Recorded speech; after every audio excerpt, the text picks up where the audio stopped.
di sini kita ingin melanjutkan pembahasan kita tentang deret ya. Oke, langsung saja 1, 2, 3, 4 karena memang mengejar waktu ini guys.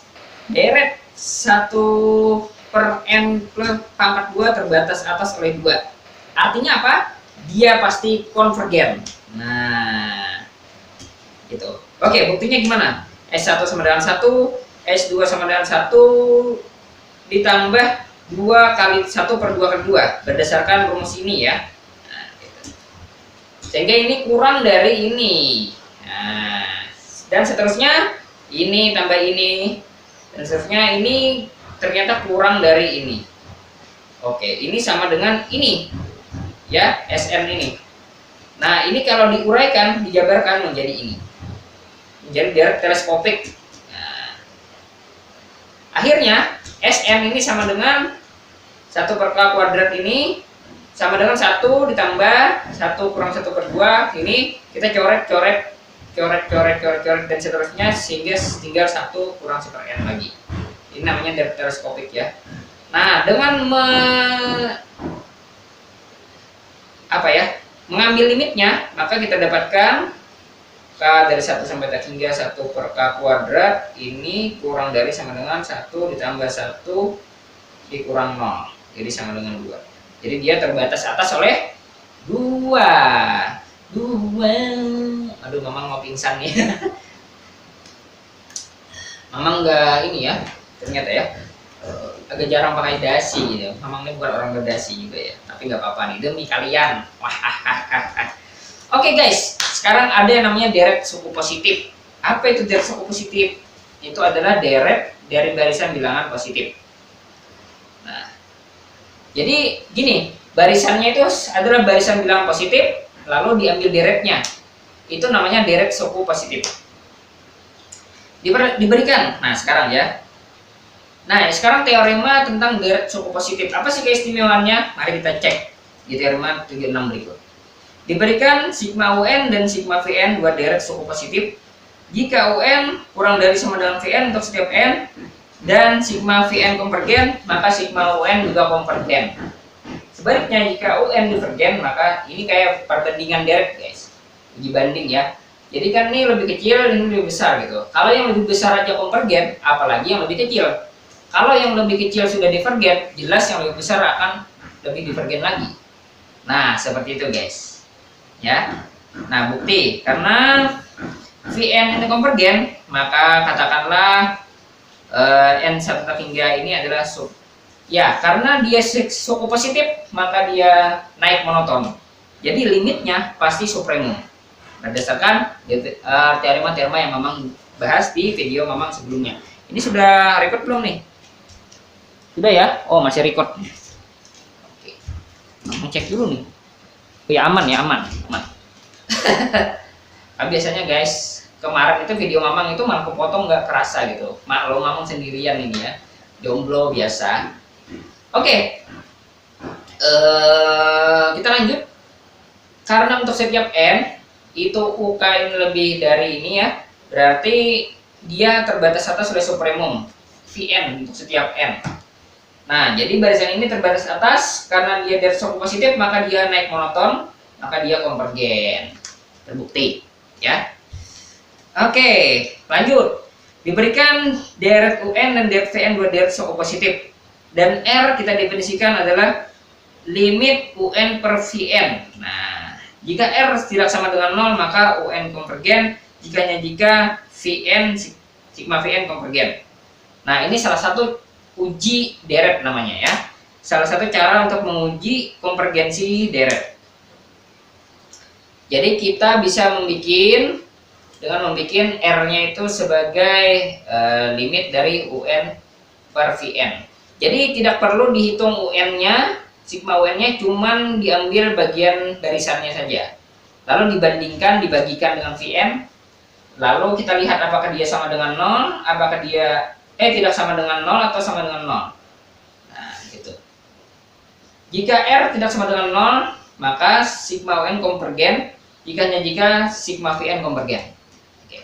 Jika R sama dengan 0 dan VN konvergen, maka UN juga konvergen. Seperti itu ya.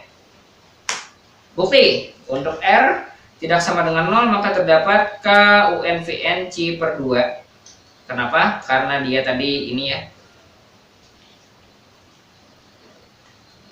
ada limitnya. Maka berdasarkan definisi barisan seperti ini.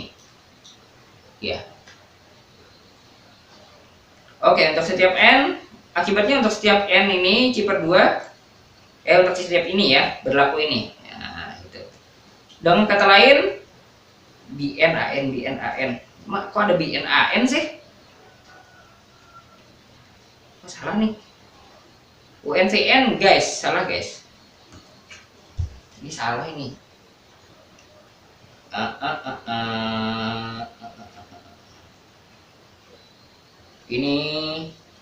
Ini VN ya, VN.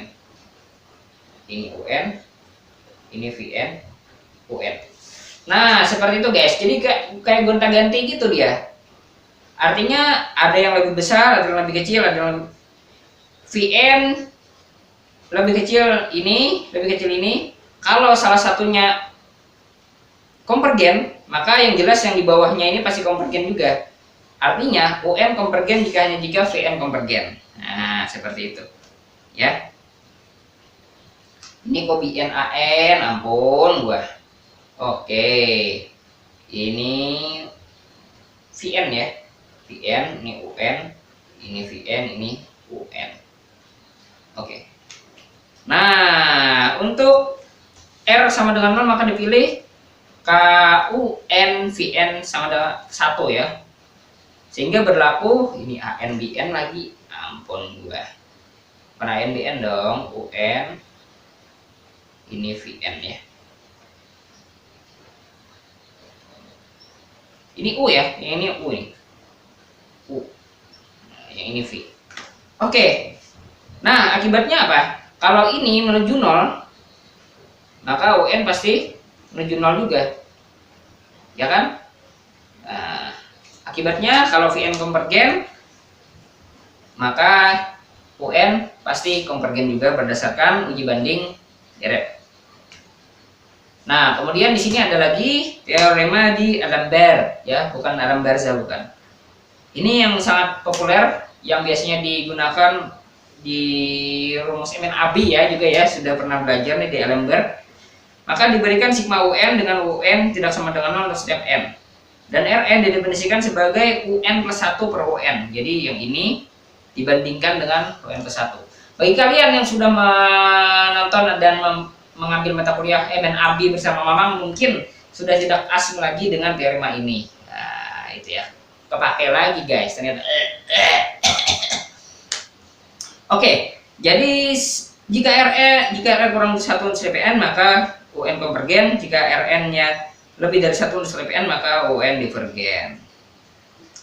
Ya, ini konvergen absolut namanya ya.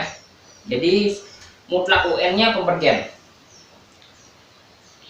Oke.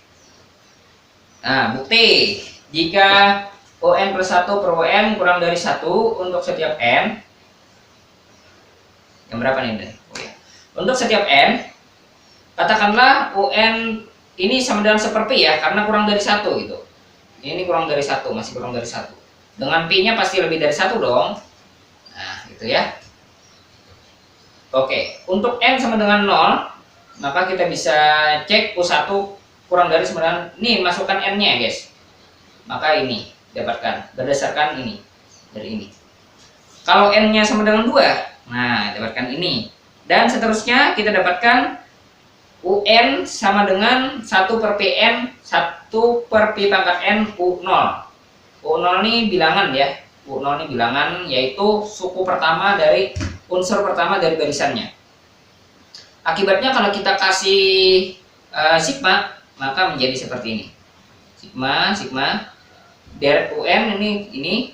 Akhirnya ini kan tidak lain adalah deret geometris, yaitu 1 per 1 dikurang 1/P.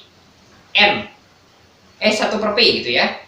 Nah, dan ini konvergen karena P-nya kurang dari 1 berdasarkan radius konvergensi. Radius konvergensi dong ya, radius konvergensi kan, radius konvergensi dari deret geometri. Nah, oke. Oke, satu lagi, dikit lagi ya. Definisi 79 dikatakan konvergen absolut jika mutlaknya konvergen. Nah, yang kayak tadi ya. Suatu deret yang konvergen absolut selalu konvergen. Jadi jika dia konvergen absolut, pasti deretnya konvergen. Ini ada nggak buktinya? Oh, nggak ada. Oke guys, mungkin itu saja dari Mamang. Mudah-mudahan ini bisa membantu. Thank you for watching.